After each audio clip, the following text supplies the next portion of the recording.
Aaliya had never known an easy day in her life. Born into poverty, she grew up understanding that dreams were a luxury meant for others. Her father had passed away when she was just 12, leaving her mother to raise 3 children alone. As the eldest, Aaliya quickly became the silent backbone of her family, sacrificing her own needs to ensure her siblings could at least hope for a better future. Education had been her escape, but even finishing high school came with battles, late night studying by candlelight, borrowing second-hand books, and skipping meals so her brother and sister could eat. When her mother fell ill, Aaliya had no choice but to leave her part-time tutoring job and look for full-time work. Their small rental house was months behind on payments, and the landlord had already issued a final warning. The medications her mother needed were expensive, and there were days when Aaliya would pretend she had already eaten just to save a little food for the family. She applied everywhere she could, cafes, shops, offices, but without experience, she was either ignored or rejected with polite smiles that hurt more than harsh words. Still, she refused to give up. Each morning, she dressed in her only clean white shirt and long black skirt, pressing them carefully with a borrowed iron so she would look presentable. Her shoes were worn at the edges, but she polished them until they shone as if they were new. With a folder of resumes she had printed at a local photocopy shop using her last saved coins, she set out across the city in search of any opportunity, big or small. As she made her way from building to building, she faced dismissive glances, curt responses, and endless waiting in reception areas with others more qualified than her. But Aaliya carried a quiet determination, a belief that if she kept walking, if she kept trying, something would eventually change. She didn't want wealth or luxury. She wanted stability, dignity, and a chance to provide for her family without constantly wondering if tomorrow would bring hunger or eviction. Every "we'll let you know" stung sharper than the last, but she clung to hope like a lifeline. She prayed silently between bus rides, reminding herself that fear could not feed her loved ones, and pride could not pay rent. Even exhaustion couldn't erase the promise she had made to her mother, "I'll take care of everything. Just hold on a little longer." On the day that would change her life, Aaliya stepped out again with the same worn shoes, the same determined heart, and a desperation masked beneath politeness. She didn't know that a simple mistake, one wrong door, would lead her somewhere she never imagined. That morning, Aaliya clutched a small slip of paper with an address scribbled on it, a place someone at a previous interview had mentioned as a good spot to try. She hadn't caught the exact name of the company, only the street and building number. In her hurry and anxiety, she didn't double-check the details. The building she was meant to visit was a modest office space renting out small positions like receptionist, assistant, and clerk roles. But just a block away, sharing a nearly identical number due to a recent street renumbering, stood one of the most luxurious corporate towers in the city. The towering glass structure seemed to pierce the sky, polished so perfectly that her reflection appeared like a ghost on its surface. Aaliya hesitated outside the entrance, momentarily doubting herself. People filtered in and out in crisp suits, heels, and designer bags. Her outfit, though clean and carefully pressed, suddenly felt out of place. But the number on the building matched the one in her hand, or so she believed. With a deep breath and a silent prayer, she pushed open the heavy doors. Inside, the lobby gleamed with marble floors and golden accents. A chandelier hung overhead like a galaxy made of crystal. Reception desks curved elegantly across the room, staffed by professionals dressed in immaculate uniforms. Aaliya's footsteps were almost silent, yet she felt as though every sound echoed. She glanced again at the paper. Same number. Same street.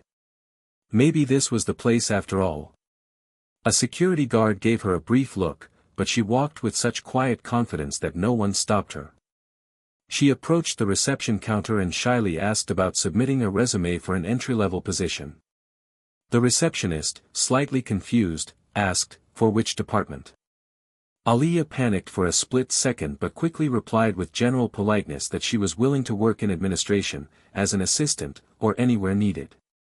The receptionist assumed she must have been scheduled or referred internally.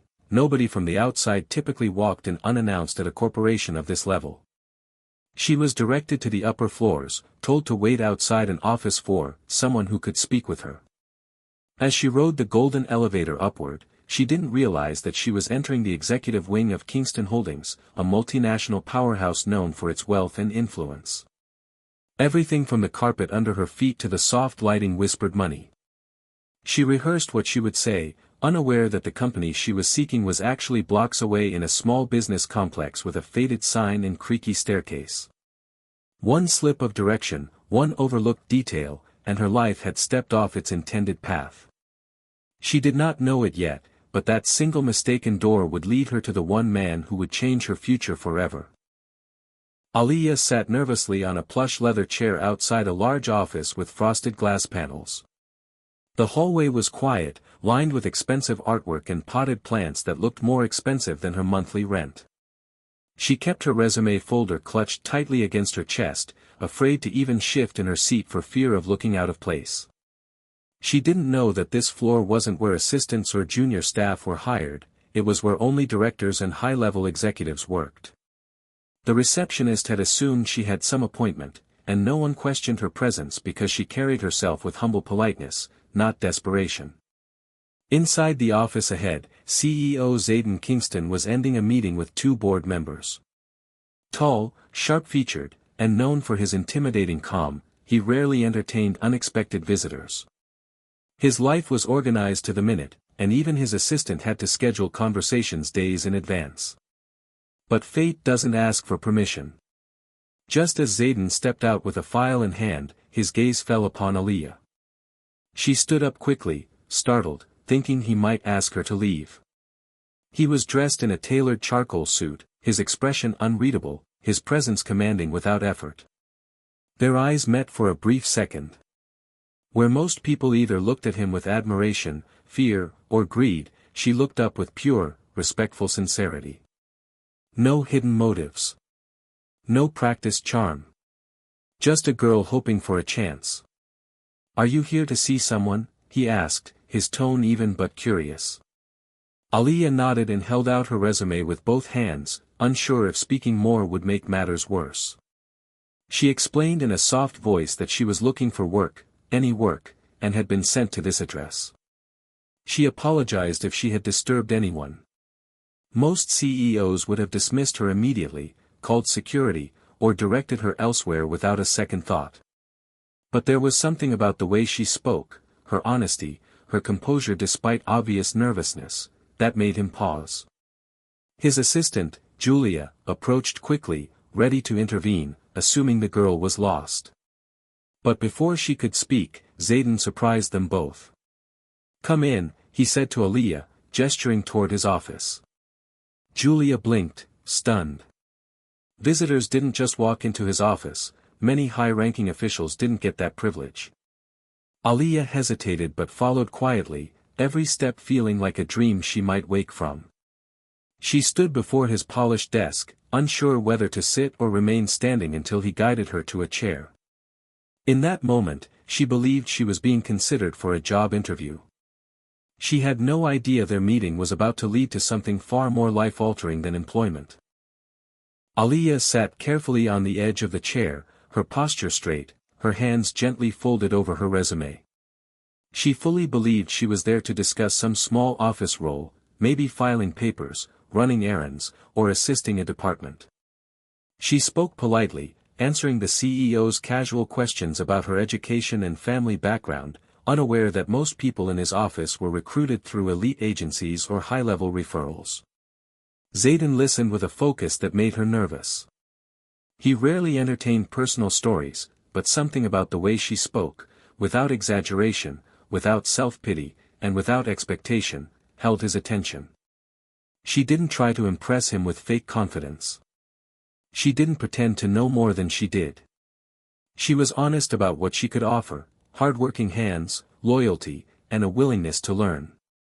As she talked, Zayden's mind was elsewhere, not distracted, but calculating. For months, he had been under pressure from his influential family to settle down and marry. They were pushing alliances, presenting him with daughters of business tycoons and social elites. None of them interested him. Their smiles were polished, their words rehearsed, and every conversation came with an invisible price tag. His grandfather, the chairman and founder of Kingston Holdings, had recently announced a condition: if Zayden did not marry within a set time, certain shares and decision-making powers would be transferred to another branch of the family.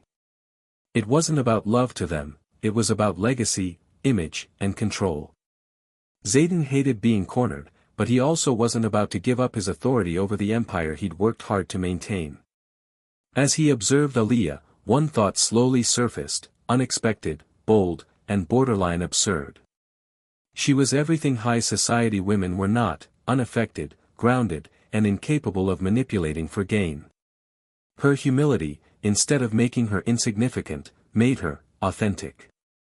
He leaned back slightly and asked her a question she didn't anticipate: if you were given a chance to change your life completely, would you take it?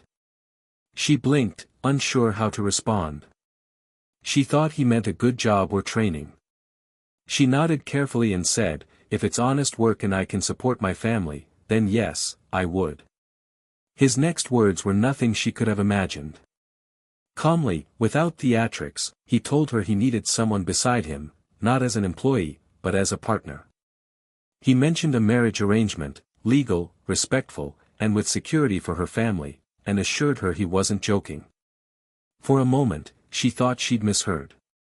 Marriage? To him? The CEO of one of the most powerful companies in the country? She didn't know whether to be frightened, confused, or insulted. She only knew one thing for certain: whatever this was, it was not a job interview anymore. And it was only the beginning. From the moment Zayden made his astonishing proposal, Aaliya's life shifted into a world she'd never imagined entering. What began as a simple search for a job had turned into a whirlwind of decisions, doubts, and life-altering changes. At first, she refused, politely but firmly. The idea of marrying a stranger, a billionaire CEO no less, felt surreal and frightening.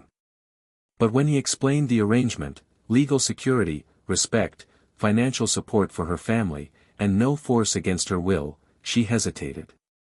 Not because she was tempted by luxury, but because she saw a way to lift the crushing burdens she had carried for years.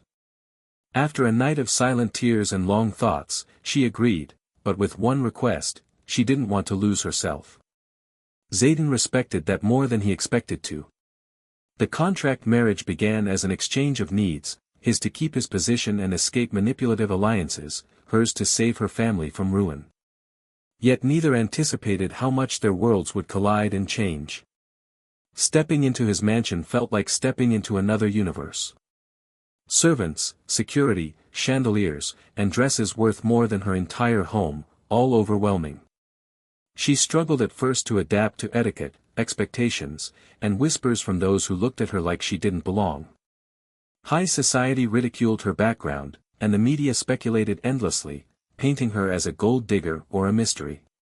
But Aaliya's strength wasn't loud. She didn't fight back with arrogance or anger.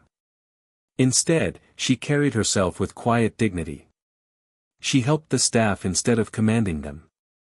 She wrote thank you notes by hand. She spoke to Zayden with honesty, not fear. And slowly, her presence brought something into his world that money had never bought: peace. Zayden, used to polished lies and ulterior motives, found himself drawn to her unfiltered sincerity. She didn't try to impress him, didn't seek attention, and didn't treat him like a trophy or a monster. She asked him once if he was truly happy with his life, and that simple question shook him more than any boardroom challenge. Their dynamic changed imperceptibly at first. He began having dinner at home instead of his office. He noticed when she skipped meals or looked tired. She, in turn, learned that beneath his cold composure was a man shaped by pressure, loneliness, and expectation. What started as an arrangement began to grow into understanding. As weeks turned into months, Aaliya's grace began influencing the household, the company's perception of her softened, and even those who once mocked her found themselves respecting her resilience. She didn't become someone else, she became more herself. And somewhere between duty and destiny, Zayden, who never believed in love, started protecting her not out of obligation, but out of choice. What began as a mistake at the wrong address had become the beginning of a life neither of them expected, but both were slowly learning to embrace.